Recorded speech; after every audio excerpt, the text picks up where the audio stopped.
delighted to be joined once more with the man himself, Mr. Micky Theo. How are you? Yeah, I'm fine, thanks. Apart from the lockdown, what can we do? It's been a long time. How was your Christmas and New Year's? Yeah, very quiet, you know. I suppose the same with everyone else because of the pandemic and, you know, it's rocketed right up there, isn't it? I mean, it's really shocked the world, this thing. Definitely. Since I last saw you last summer, obviously we had the sad news of Heavy D passing, and I mean we haven't had a chance to catch up or talk about it, but wow, that was some blow at the end of last year. Definitely. I mean, you know, great guy. Didn't know him that long, but you know what? He was a quiet guy, Colin. Nice guy, and he just loved what he'd done. You know, a lot of people saying he's a fruitcake, he's a nutcase, he's whatever, but you know, he was just a normal human being and loved what he'd done. Yeah. R.I.P. Heavy D. R.I.P. Heavy D, man. So look, I came across Glenn McCrory gonna fight Roy Jones Jr. and I said, hold on a minute. Let me speak to Mick, because as far as I remember, last year, you know, it was touted that you were gonna fight John Fury, but since that, we've also had Mike Tyson in the ring of Roy Jones. So this over 50s boxing, it's got a bit of legs in it, Mick. Well, I think I started off, didn't I? It looks like it. Everyone's coming out since I started shouting out for John Fury. I mean, I just think the world's gone crazy about it now. Which, listen, it's a good thing to do, you know. I mean, good luck to everyone. I wish everyone, you know, safe and, you know, good times. And if they're going to get it on and they're at that age, yeah, just come out safe and be on top of it, you know what I mean? That's probably including myself and John, you know, if we get it on. So it's only a challenge at the end of the day, and it's just that's what it is, a challenge, and to prove who's the best 50-year-old out there. Or 55, should I? I'm 57 now. 57. hit the 60s, you know what I mean? So 57 yeah, with a 21-year-old's body, yeah?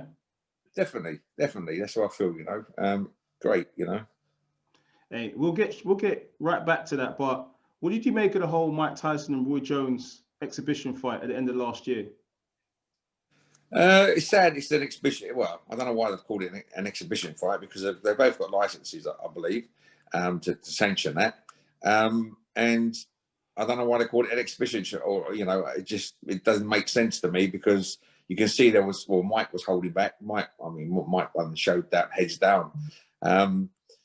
Roy Jones Jr., it was hit and run for him, wasn't it? I mean, punch one way, move the body the other way. It was like, you know, something like that all the time, and holding on all the time, you know. And I did enjoy it, to be honest. I was looking forward to it, and I thought, you know, everyone's saying Roy Jones Jr. I thought, no way, Mike's Mike at the end of the day, and you never lose that streak in you. But it should have been an all-out fight, normal fight. You know, the ex-pros, they've come back out. So basically, they've come out of retirement and they've gone back in the ring. So listen, what's the charity business for? You know, maybe Mike's thinking different down the lines. You know, he doesn't want to hurt anyone. He just want to do it because he enjoys the sport, I believe. Well, what did you kind of, you know, I thought as an event, you know, they had the musicians, they had the all-star commentary team with Snoop Dogg.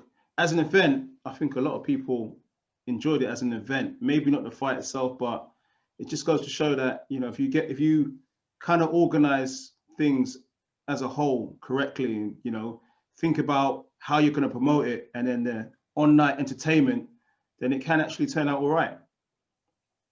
Yeah, listen, it was great. It was quite fun to watch, but you could see Mike wasn't going for the kill.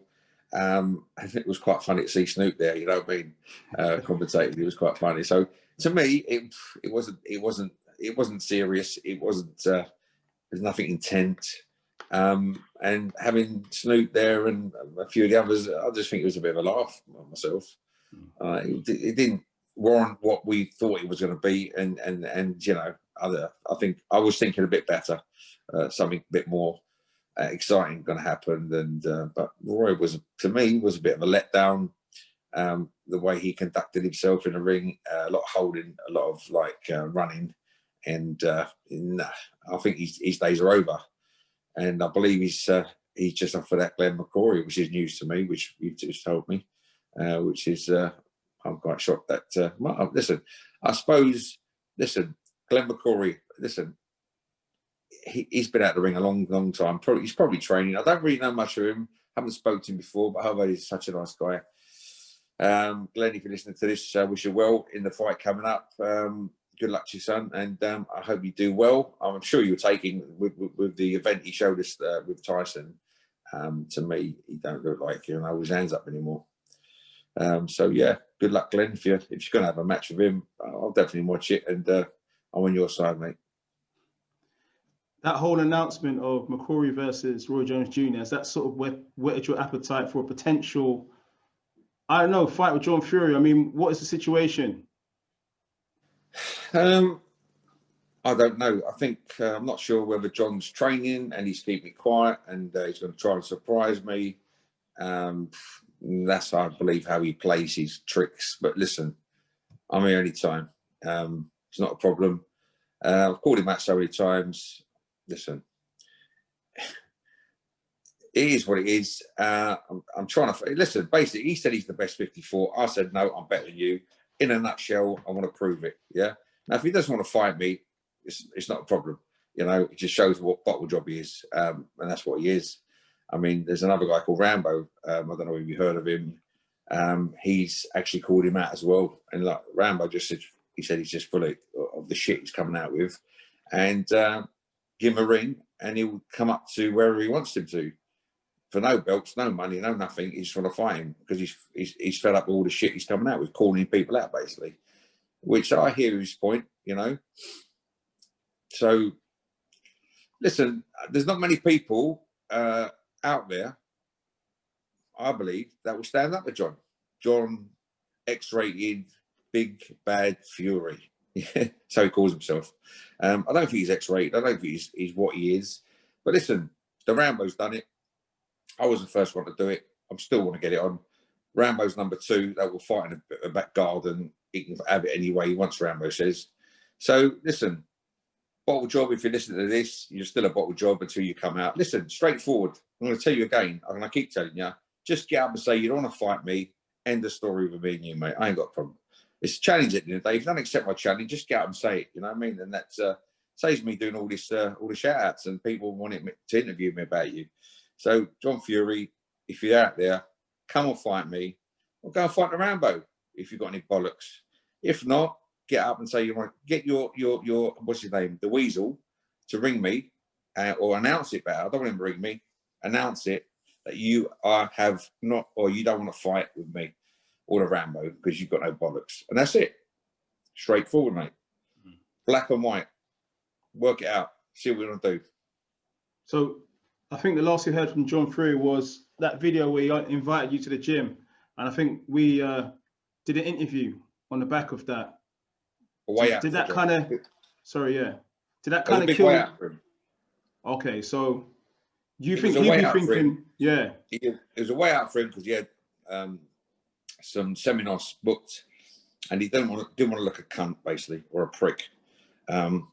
And he said, "Well, look, I offered the guy out, and he didn't want to fight, and he didn't turn up, and I'll beat John Fury."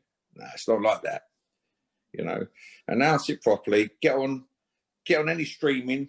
We'll do a little chat on it. Don't have to be Porkies. It can be anyone's. It can be Preps. Come on, Preps. Let's do a little stream. Do anyone you want, mate. I'll come on any stream like you want. We'll do a talk about it. Let's move forward and do it professionally, like I've said in many videos. And if you don't want to do it professionally, I don't have a problem. Listen, it's just a challenge. You're the one who's opened your mouth. You're the one who's got on the internet and blasted your name that you're the best. And now you talk you're ridiculous when I fight Mike Tyson, Evander Holyfield, and all the others.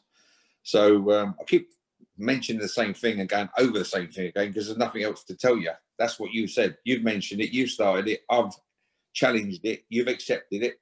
And for some reason, you've just ignored it now, hoping it's going to go away. So you're just seeing it as an exhibition. You think John Fury is kind of seeing it as a personal issue now, a personal beef between the two of you? Well, it's for a good cause. And look, we're in it again, you know, a double whammy, pandemic, you know, and it's hitting people harder. The whole country's gone into tier 4, I believe now, and it's complete lockdown. So what a great cause we're doing it for, you know, and it's still out there. And the cause is still there. So my shout out was to challenge him for the NHS, and he still stands.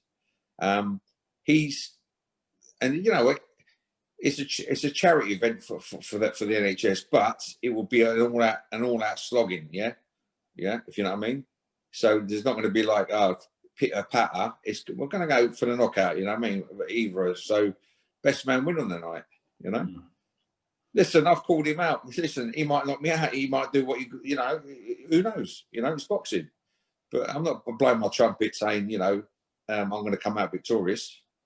But I believe I am going to be. But you know, we'll see. It's all on the night, isn't it? At the end of the day. That's the call right now for the fight to happen. That's the call right now. Right. Let me just cut this. It's a noisy thing.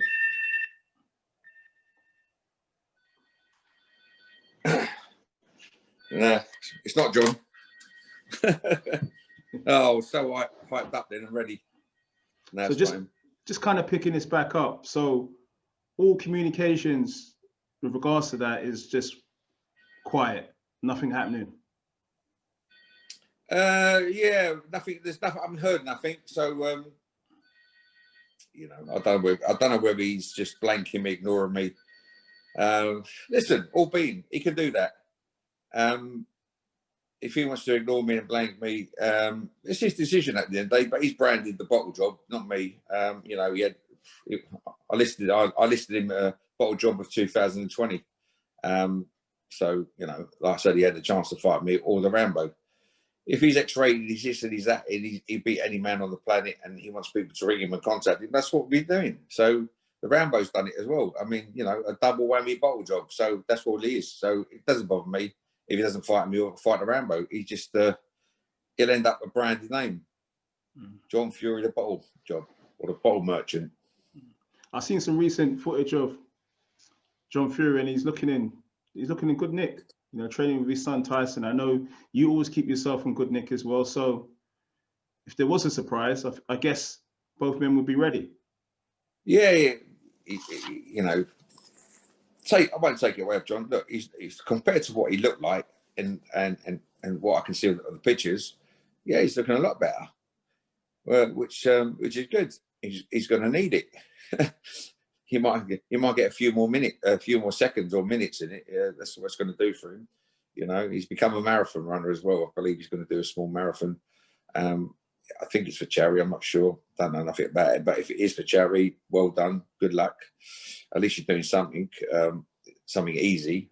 You know, rather than getting in the ring and fighting someone. Running, I suppose, is going to be a bit easy. You can stop when you want. No one's coming at you. Yeah, great. Well done, mate.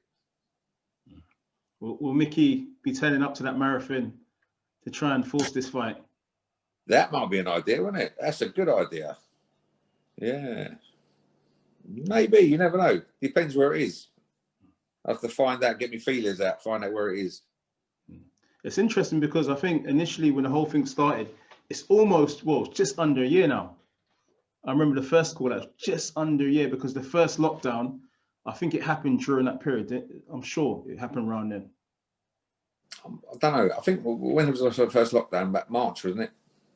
Yeah, so it's just under a year. Yeah, well, we're close to it. Yeah, 8, 9 months, not 10 months, something like that. Yeah. Yeah, it was. Where's he gone? It's just flown by, isn't it? It's crazy. What about like Rambo? What about maybe you and Rambo getting on instead? Listen, basically, I don't have a problem with anyone out there. The main attraction which grabbed hold of me was John saying he's the best 54-year-old on the planet. So, and I thought, hang about.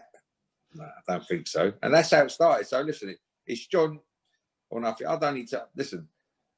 I think Rambo's called him out because he's fed up of the shit that's coming out of his mouth all the time. Yeah, calling out so many people. And like Rambo said, he bottled it from the pig, as he called it. John called me a pig. And he said he'd fight him, you know, in the back garden, in Billy Joe Saunders' back garden, or up north, anywhere. Just ring him up and he'd be there. Which you know, he's called his bluff, isn't he? He's called the X-rated bum out, basically, and he ain't doing nothing about it. So, but I believe that video's been taken off. I was looking for it today. It's been taken down off YouTube. So they've probably They've got some people to threaten. That's what they're good at, threatening people to take things down. Otherwise, blah, blah, blah, blah, blah, blah, blah, blah, blah. Porky's got had loads of threats. You don't give a monkeys. You know what? I've had a few phone calls here and there. I just tell them where to go. You know what I mean? Listen, it's nothing personal. It's just a challenge.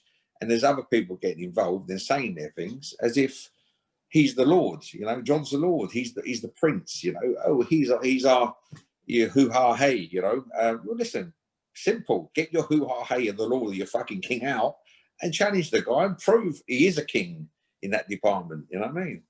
You know, simple. But he's not even doing that because maybe, I don't know, he has some doubts within himself, you know, or he's heard some little porcupines about me and what I can do, you know. Right. But as far as in your mind, you know, you're ready for the call anytime to accept that challenge. Listen, I wouldn't. This thing come out of the blue, you know, and it grabbed me early hours of the morning, and I thought about it when he was telling the world he's the best 54-year-old on the planet. I thought, no fucking way. I'm fitter. I know I'm fitter. And I'm older, slightly older. And I believe I'm better. And that was all it was, a challenge. And what, for a good cause, what else can we do it for, you know? And Spencer Brown said that, you know, John ain't fighting. When he first rang me, Spencer Brown said, John will not fight you unless there's money on the table. Well, there's a lot of money here.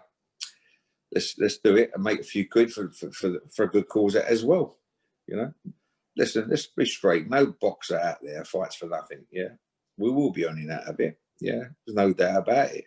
But a big amount of it we go to charity, NHS, and that's the truth. You know, we're not hiding anything. You know, if you ask the majority of boxers out there now, you're going to go and fight, like for instance, Tyson Fury fight Wilder for no money. He ain't interested, is he? It's all about the power note out there now, isn't it? That's what professionals are.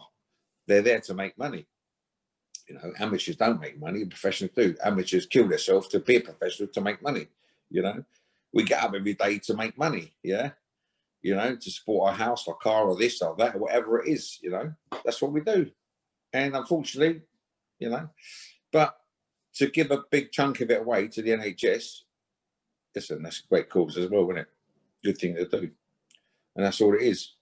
Yeah, and also as well, inspiring the over 50s. You know, guys that, you know, want to keep themselves fit and also want to be part of some competition, you know? Yeah, because I believe when people retire from boxing or any sport, it doesn't have to be boxing, they just let themselves go. They go into, just imagine how much training they've done over the years and eating the right foods and whatever, maintaining the balanced diet. And then that all stops. The whole thing stops. What's going to happen? Your body's going to go to like start putting in piles of weight. You're going to be unhealthy. You know, you're going to be immune. You know, you can get loads of things happening to you. You're right. We start blocking because of the food you're eating. You know, potential heart attacks, this, that. You know, that's where it all goes wrong. You know, the people that keep themselves occupied and fit, they last longer. You know, and that's just the way it is. And you know what? It's a good thing that John's lost the weight and got himself fit, because he was probably heading for a major heart attack or seizure or something, you know, would join the rest of the people. Because that's what happens in life. As you get older, you start getting a middle-aged spreader, they call it, you know. It's only because you've stopped the cardio and you're running around and whatever, everything slows down, your body slows down. And hitting 35 onwards, your metabolism slows down. So you go up and you're young, and then you start peaking at about 35, 40, and then you start going the other way, and then going the other way, everything slows down. So you got to keep doing the work to keep it up there, basically. It's, you know, it's not science fiction, it's just straightforward. And by doing that, you know, you keep yourself in trim, you keep yourself younger looking, and you're active at the end of the day, which is good. And you still got that six-pack. That's still there. Still there. Wow. Well, you want to see it again? I'll show you again. All right. This is for the non-believers. Yeah, all there. Wow, hard work, dedication, man. Yeah, listen, it's what we do, isn't it? All right, Mick, man, it's been a pleasure, man, to catch up once more, man. And I'm certainly looking forward to any breaking news, man. Just let me know, and we'll be happy to Definitely, talk about it. yeah. And just keep yourself safe and everyone else out there in this pandemic. And because listen, I'm hearing a lot of people, personal friends, ended up in intensive care, which, like I said in my last video, I didn't really believe it until I seen it. And when you get pictures, you're trying to contact someone, they send you a picture with them in intensive care with a mask on, you think, wow, this is real, So everyone out there, just, be careful, keep your mask on, keep your hands clean, and do the right thing, because it is real. And like I say, I think a lot of people have already heard about certain people that have caught this virus, and luckily they've come out of hospital safe, back home with their families. So just keep yourself safe this year, everyone, and including you, John, and your family. Wish them well. And I've got to say to you, mate, see what happens in the near future. All right, Micky Theo, thanks for your time, mate. Welcome. Thank you. Take care. God bless you, and you look after yourself as well. Till next time.